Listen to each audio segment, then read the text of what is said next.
शुरुआत कैसे हुई, कैसे यहाँ तक आज सफलता तक आप पहुंचे? तो जर्नी जब होती है ना, वो क्रूशियल होती है कि चलो तैयारी शुरू करते हैं। क्या सोच के आपने तैयारी शुरू की, क्या उतार चढ़ाव देखे पूरे दरमियान? 2022 से मैंने अच्छे से तैयारी शुरू की। तो 23 में मेरा यूपी पीसीएस में पहली बार प्रीलिम्स हुआ और मेंस में मैं 717 नंबर पाया था। फिर वर्ष 2023 में जब मैं फेल हुआ, फिर 24 में, तो मेरे पिताजी लगातार हताश हो रहे थे। तो उनको देखकर थोड़ा हताशा हो रही थी, लेकिन हमारे साथ के जो अन्य मित्र थे वो पास हो रहे थे और मुझे विश्वास था मैं कुछ ही नंबरों से फेल हुआ 2023 में, क्योंकि उस समय मात्र 254 सीट थी। आपने कहा कि आप की प्रीलिम्स लगातार जो है क्रैक हो रहे थे। अभी जो स्टूडेंट्स हैं उनको प्रीलिम्स में ही बड़ा डाउट रहता है कि कितना भी पढ़ लो क्वेश्चन टैकल नहीं होते। स्टडी IQ पीसेस, आपका सिलेक्शन हमारा मिशन। से चला हूँ मेरी मंजिल पर नजर है, मैंने कभी मील का पत्थर नहीं देखा।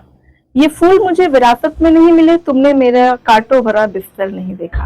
हर सफलता संघर्षों से चलते हुए आगे बढ़ती है और ऐसी सफलता की कहानी हमारे साथ अभी स्टूडियो में है। मिलते हैं यूपी पीसीएस टॉपर और इनकी रैंक है 66। हमारे साथ है विपिन। विपिन, आपको ढेर सारी शुभकामनाएं एंड थैंक्स फॉर कमिंग और अपना समय देने के लिए सबसे पहले तो बहुत बहुत धन्यवाद। और हमारे जो परिवार है उसकी तरफ से आपको बहुत ढेर सारी शुभकामनाएं। धन्यवाद मैम। तो सबसे पहले तो आप मुझे ये बताएं कि जैसे ही पता चला कि आपका चयन हो गया है तो किसको सबसे पहले बताया कि भाई हो गया, मैं मुक्त हो गया? असल में अभी यूपी पीसीएस 2025 का मेंस चल रहा था। मेरा सेंटर लखनऊ में था, तो लखनऊ में था, वो अगले दिन भी पेपर था। रिजल्ट आया करीब 11:47 के आसपास। तो उसमें मैं सो गया था वेट करते करते, क्योंकि अगले दिन पेपर भी था, जल्दी उठना था। तो जब सो गया, फिर उसके बाद हमारे दोस्तों ने हमको फोन करना शुरू किया। तो 3 दोस्त किए फोन, फिर वो रिसीव नहीं हुआ क्योंकि मोबाइल हल्का सा साइलेंट में था। तो फिर कई फोन जब आने लगे तो हमारे दिमाग में था कि रिजल्ट आ जाएगा। तो मैं भी झटके में उठ के देख रहा था, फिर अचानक देखा कि फोन लगातार आ रहे थे। तो फिर हमारे एक दोस्त का फोन आया, तो उठाए तो कहें कि यार विपिन, आपका सिलेक्शन हो गया है। और तो हमको वो इतनी खुशी हुई, तो उनके एक बार मैं भी चेक करना चाहूँगा। फिर उनका फ़ोन करने के बाद मैंने चेक किया तो मेरा देखा नाम था, तो काफ़ी खुशी हुई। तो हम मौसा मौसी थे हमारे लखनऊ में, तो उनके पास गया, उन्हें उठाया और सबसे पहले उनका आशीर्वाद लिया। और उन्हीं के आशीर्वाद की वजह से और माता पिता और महादेव की कृपा से हमने जो है इस बार 2024 में सफलता पाई। जब आपने अपने मम्मी पापा को बताया तो उनकी क्या प्रतिक्रिया आई? मम्मी तो रोने लगी। फिर उसके बाद मम्मी को ये बोला कि मम्मी आप रोइए नहीं, कि अगर आप रोएंगी तो मैं भी रो दूंगा, क्योंकि अगले दिन भी पेपर था। तो उनसे थोड़ा सी बात किए, फिर हमारे घर में खुशियाँ होने लग गई। फिर मैं बता के मौसा मौसी का आशीर्वाद लेके फिर पढ़ाई पे लग गया, क्योंकि अगले दिन पेपर था। कौन सा प्रयास है ये आपका? किस प्रयास में आपको सफलता मिली? ये मेरा तीसरा प्रयास है। तो शुरुआत कैसे हुई, कैसे यहाँ तक आज सफलता तक आप पहुंचे? तो जर्नी जब होती है ना, वो क्रूशियल होती है कि चलो तैयारी शुरू करते हैं। क्या सोच के आपने तैयारी शुरू की, क्या उतार चढ़ाव देखे पूरे दरमियान? असल में बचपन से ही इंस्पिरेशन था कि मुझे यूपीएससी में जाना है, क्योंकि मेरे पिताजी हमको आईएएस बनाना चाहते थे। तो आईएएस का सपना लेकर हम आगे बढ़े और करते करते 2019 में हम कोचिंग में नाम लिखाए और पढ़ाई हमने शुरू की। तभी उसके बाद कोविड आ गया तो मैं घर आ गया। तो 21 तक घर रहा, क्योंकि ऐसी परिस्थितियां थी, लॉकडाउन लगा हुआ था, तो घर आ गया। 2022 से मैंने अच्छे से तैयारी शुरू की। तो 23 में मेरा यूपी पीसीएस में पहली बार प्रीलिम्स हुआ और मेंस में मैं 717 नंबर पाया था। तो 738 लास्ट कट ऑफ गई थी और मेरा सिलेक्शन जो है कुछ नंबरों से रह गया। फिर उस समय मैं थोड़ा दुखी हुआ और जब मेंस में नहीं हुआ। फिर 2024 में मैंने यूपीएससी की परीक्षा पास की, प्रीलिम्स। फिर वहाँ मेंस तक गया, वहाँ ऑप्शनल में कम नंबर रहने की वजह से यूपीएससी में मेरा सिलेक्शन 2024 में नहीं हुआ।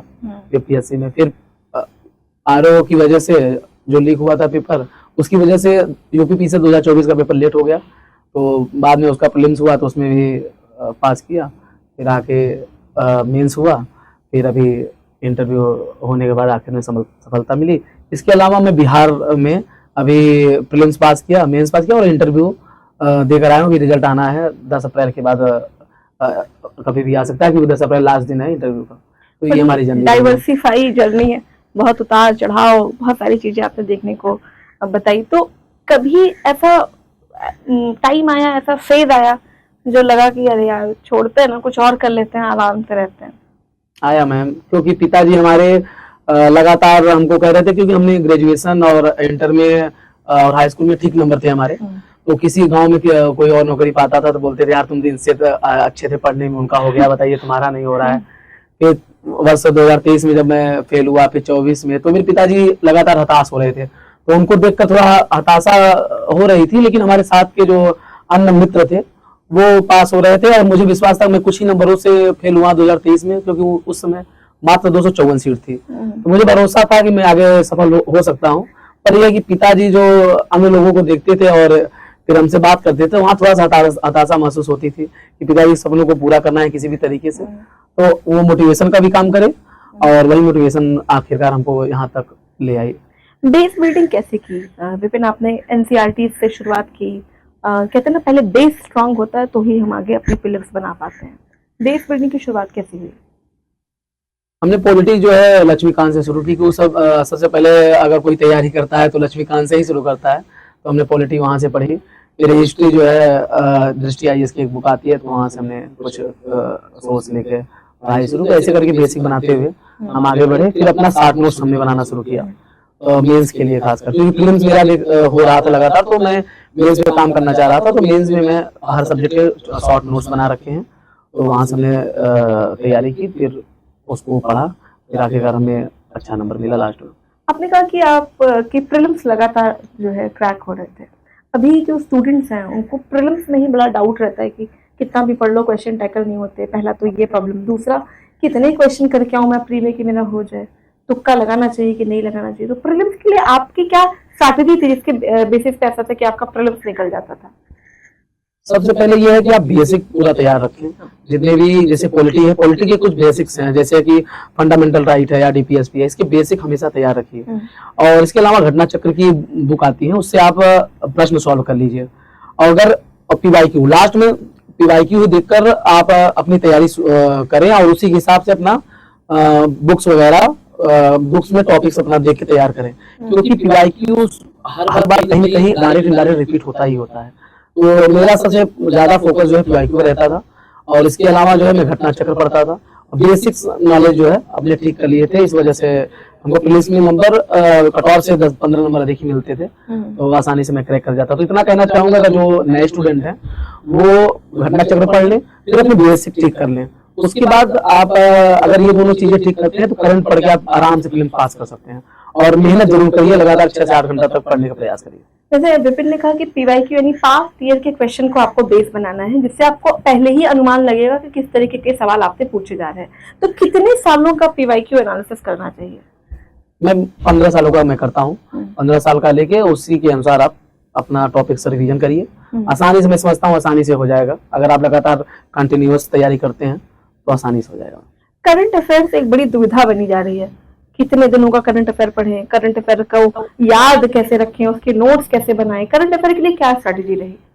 करंट अफेयर जब कभी भी पेपर का डेट आता है कि इस दिन पेपर होगा, उसकी 1 महीना पहले से छोड़कर, जैसे कि मान लीजिए अभी 6 दिसंबर को प्रीलिम्स होना है, तो नवंबर का छोड़ दीजिए, क्योंकि तुरंत पेपर 1 महीना पहले बन जाता है। तो आप अक्टूबर से उसके पीछे 4-5 महीने का करंट खूब तैयार कर लीजिए, वहीं से प्रश्न अधिकतर आते हैं। बाकी आते तो 1 साल के करंट्स हैं, लेकिन वो उसी अनुपात में घटता चला जाता है। तो 4 महीने, जैसे अब अक्टूबर हो गए, अक्टूबर के पीछे जाइए सितंबर हो गए, तो इस तरीके से आप पिछले 4 महीने के एकदम अच्छे से तैयार कर लीजिए। जो बुक्स आती है वहां से पढ़ लीजिए, और कुछ ऑनलाइन अपना डेली जो वीडियो आते हैं उसको देखते रहिए, आसानी से आप क्रैक कर लेंगे। जैसे अभी विपिन बता भी रहती है कि जो समसामयिक घटनाएं, क्योंकि वो जो घटना है कंटिन्यूटी में वही आगे बढ़ती रहती है, तो जब आप 4-5 महीनों का करेंगे तो आपको आसानी से हेल्प करेंगी। मेंस की तरफ चलते हैं विपिन। प्रीलिम्स होने के बाद एक तो मेंस के लिए जो टाइम बच रहा है, कहते हैं कि भाई वो पढ़ने का टाइम नहीं है, वो रिवीजन का टाइम है। तो मेंस की तैयारी भी हमें पहले से शुरू करनी होती है। मेंस की तैयारी में क्या वो 3-4 पॉइंट्स हैं जिसको आपको ध्यान में रखना ही रखना है? सबसे बड़ी चीज है कि आप 60 नोट जरूर बना लें। 60 नोट बनाने का मतलब ये है कि एक दिन में 2 पेपर होते हैं। लोग पढ़ते तो बहुत हैं लेकिन रिवीजन नहीं कर पाते हैं।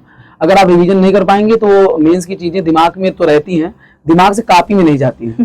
तो कॉपी में जाने के लिए आपको रिवीजन मल्टीपल टाइम में होना चाहिए।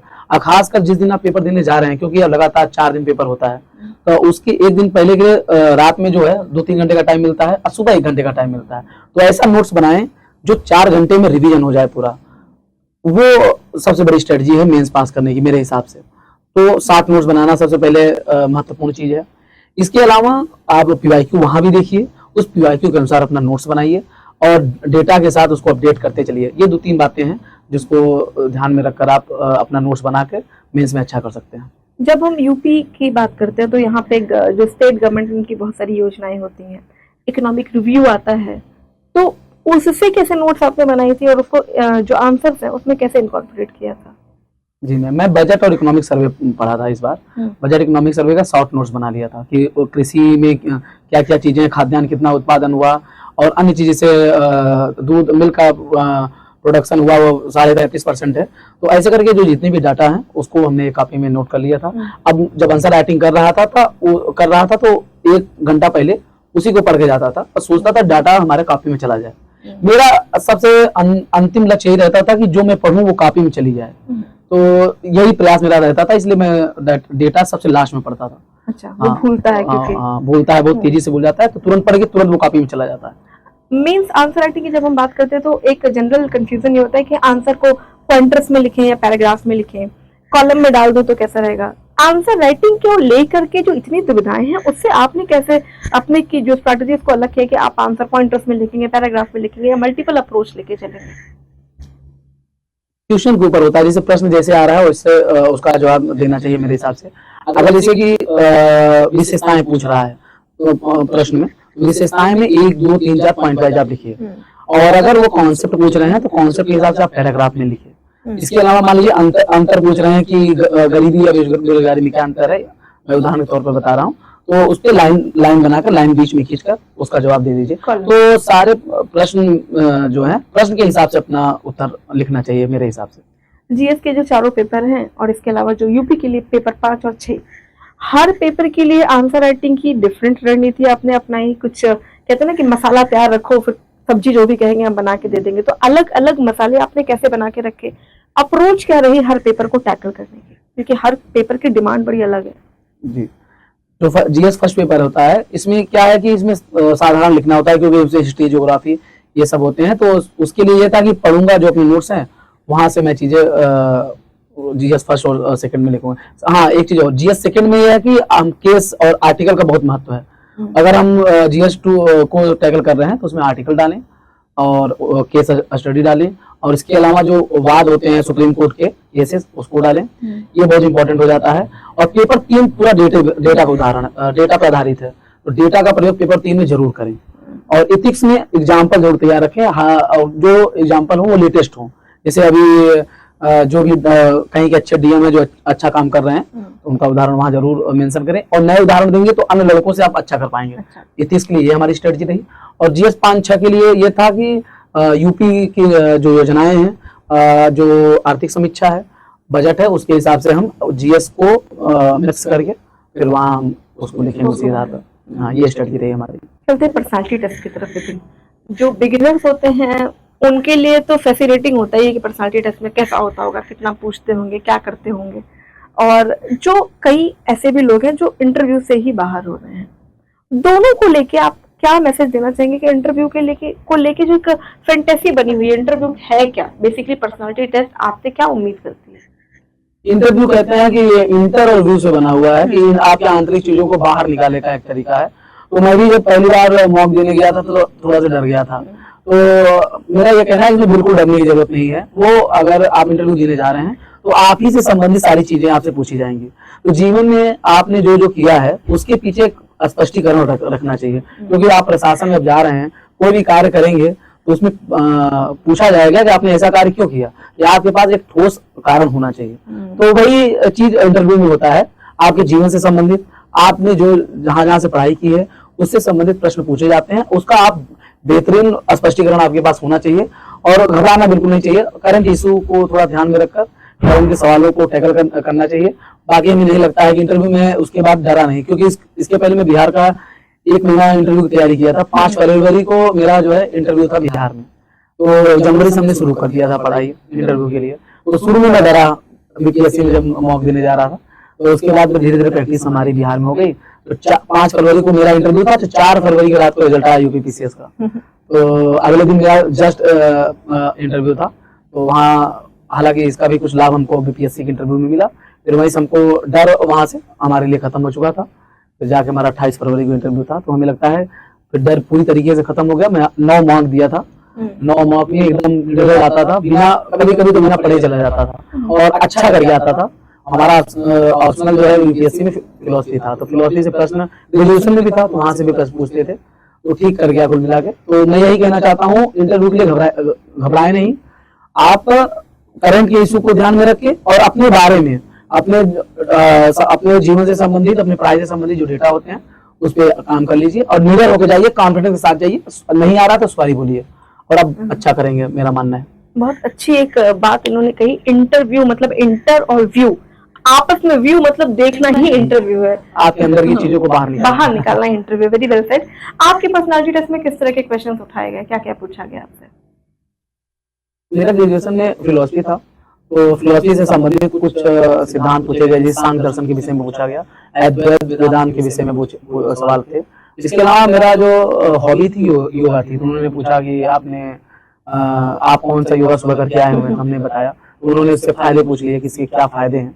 इसके अलावा लिविंग रिलेशनशिप के विषय में हमसे करंट के इशू में प्रश्न पूछे थे और यही सब ऐसे इंटरव्यू चला। तो मैं लगभग सवाल का जवाब दे ही दिया था।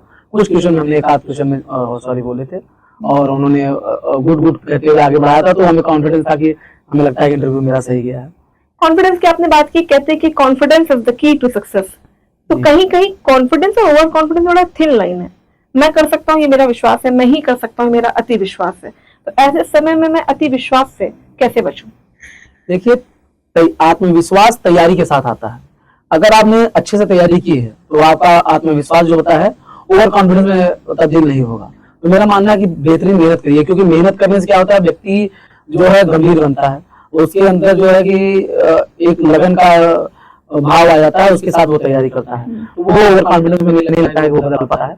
और जो हमें लगता है हल्की तैयारी करते हैं और उसके बाद वो सोचते हैं कि मेरा सिलेक्शन हो, तो हमें लगता है वो कहीं ओवर कॉन्फिडेंस का काम करता है। इसलिए मेरा मानना है कि तैयारी ही आपके आत्मविश्वास को बढ़ाती है। तो तैयारी पे विशेष फोकस करना चाहिए, खूब मेहनत करना चाहिए और ईमानदारी से खुद पे वो विश्वास होना चाहिए कि हमने मेहनत की, तो हमें निश्चित तौर पे हमें लगता है कि आप कॉन्फिडेंस आपके अंदर आ जाएगा और आप अच्छा करेंगे। स्टडी आईक्यू के इंटरव्यू गाइडेंस प्रोग्राम यानी आईजीपी प्रोग्राम से आप जुड़े रहे, इस आईजीपी प्रोग्राम ने आपको कितनी सहायता की आपके रियल इंटरव्यू में?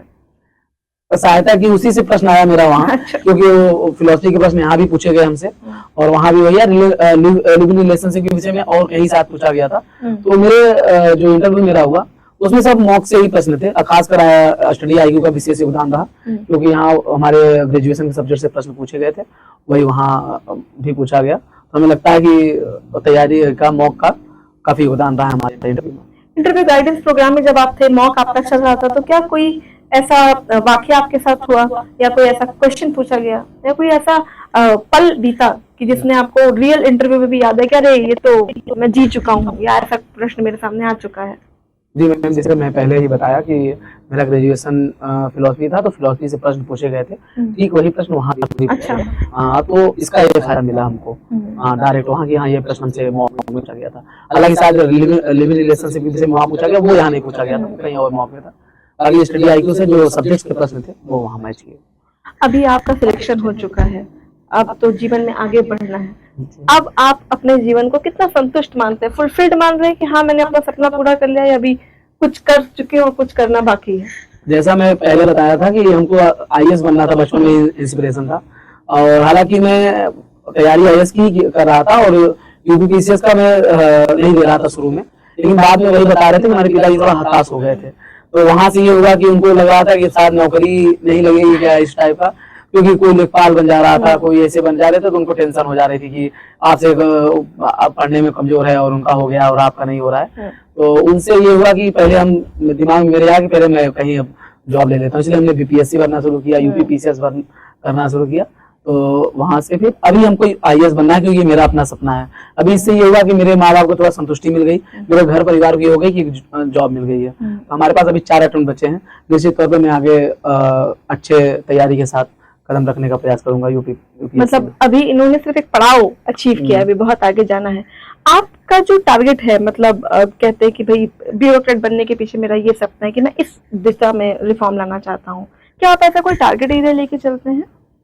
जी मैम, मैं ये कहना चाहता हूँ कि जो महिलाएं हैं जैसे कि मैं अभी प्रयागराज से ही संबंधित हूँ, तो समाज में मैं देख रहा हूँ जो लड़कियां होती हैं, लड़कियों को बस इतना पढ़ाया जाता है कि हम उनको शादी के लिए बता सकें। तो मेरा ये कहना है कि लड़कियों को पढ़ना चाहिए और माँ बाप को केवल इसलिए नहीं पढ़ाना चाहिए कि हमको शादी करनी है, उनको भी मौका देना चाहिए। नारी शिक्षा पे मेरा बल बहुत रहेगा और मैं कोशिश करूंगा कि अब लड़कियों को पढ़ाने के लिए कुछ योगदान कर पाऊँ। आप अपने रैंक के बारे में बताइए और ये भी बताइए कि इस डायरेक्शन में अब आप क्या सोच रहे हैं। मेरा रैंक 66 है और मैं कॉमर्स टैक्स ऑफिसर बना हूँ। तो मेरा भी ये है कि अब इससे संबंधित अभी क्योंकि मेंस 4 दिन दिया तो अभी कल ही घर आया हूँ, अभी उतना जानकारी नहीं है, अभी मैं जानकारी इकट्ठा कर रहा हूँ और कोशिश करूंगा कुछ अच्छा कार्य करूँ, क्योंकि प्रशासन में जाऊं और अगर राष्ट्र की सेवा कर रहा हूं तो मुझे लगता है कि राष्ट्र की सेवा ही है और मेरा आखिरी लक्ष्य यही है कि मैं अपने देश के लिए कुछ कर पाऊं। तो इसी के माध्यम से मैं आगे बढ़ना चाह रहा हूं। मैं चलते चलते जो हमारे एस्पायरेंट्स हैं उनको आप क्या मैसेज देंगे, खासतौर से उनके लिए जो कई प्रयासों के बाद भी सफल नहीं हो पा रहे हैं और अब उनको लगता है छोड़ देते हैं?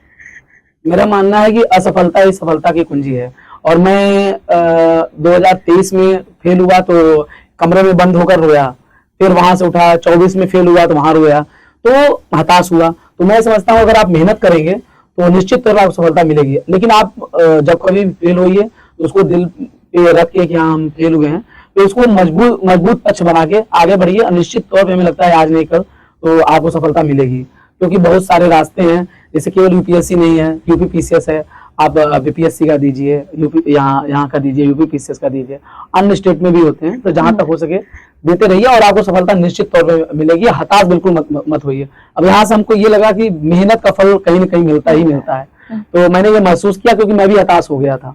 तो इसलिए बिल्कुल हार नहीं माननी है सारे एस्पिरेंट को और अच्छे से तैयारी करिए, खूब मेहनत करिए, निश्चित तौर पर सफलता मिलेगी।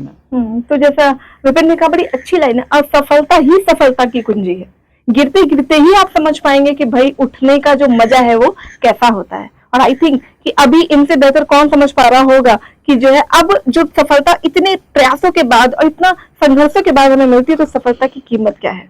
तो चलिए फिर आपसे मिलेंगे किसी और टॉपर के साथ।